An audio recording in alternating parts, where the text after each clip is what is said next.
এই হাল হবে নন্দীগ্রামে হেরেছিল ভবানীপুরে। একই জিনিস রাঘবপুরে যেটা দেখছেন এটা আশা করি সত্যি হবে, ঠিক এই হাল ভবানীপুরে।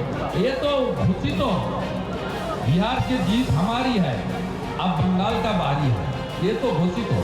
সকালবেলায় গিরিরাজ সিং আমার 9:30 কথা হয়েছে। আমি ওনাকে প্রথম কনগ্রেচুলেট করে এটাই বলেছিলাম, তিনি বলেন এই মেরা স্লোগান रहेगा। গতকাল মোহন যাদবজির সঙ্গে কথা হচ্ছিল, তাকেও আমি একই কথা বলি, উন্নয়নের ঝড়, বিকাশের ঝড়, নরেন্দ্র মোদীজি, নীতিশ কুমারজি বাংলায় 21-এই বিজেপি জিতেছে। লুট, সন্ত্রাস, গণনা কেন্দ্রে কারচুপি এইসব করে নির্বাচনী ফলকে প্রভাবিত করা হয়েছে। এখানে স্বচ্ছ নির্বাচন হলে কোনোদিনই তৃণমূল নামক আবর্জনা থাকতে পারে না। আমরা খুব চিন্তা করে 2020 সালে একে পরিত্যাগ করেছি। তিনি কে? হরিদাস পাল। তিনি কে? হরিদাস পাল। তিনি চণ্ডীপুর থেকে নন্দীগ্রাম পদযাত্রা করেছিলেন পুলিশদের নিয়ে। আমি জিতেছিলাম 2000-এ, অভিজিৎ গাঙ্গুলি জিতেছে 8000 জিতে। উনি যত রাস্তা দিয়ে হেঁটেছেন সব পঞ্চায়েত বিজেপি জিতেছে।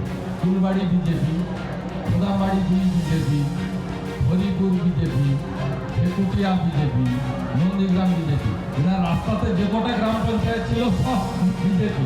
ওকে লোক চোর বলে মনে করে, তোলাবাজ ভাই। উনি এবং ওনার কৃষি বেকারদের চাকরি পেয়েছেন, পশ্চিমবঙ্গকে ধ্বংসের জায়গায় নিয়ে গেছেন, হিন্দু দেবদেবীর উপর আক্রমণ করেছেন, কালী ঠাকুরকে প্রিজন ভ্যানে তুলেছেন কালী পূজাতে, কেউ মেনে নেবে না।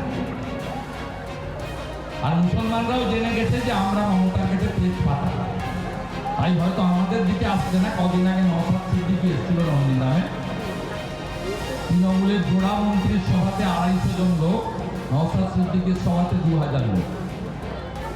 মুসলিমরা এখন অন্যদিকে ছুটছে, ওদের সঙ্গে নেই। ওরা বুঝে গেছে যে আমাদের তেজপাতা হিসেবে ব্যবহার করছে, তরকারিতে লাগে, খাওয়া যায় না। কি হলো দিদিরা, মাইনরিটি দিদিরা হাত তুলুন। ঠিক বলছি তো? আপনি না ঠিক বলছি তো দিদি?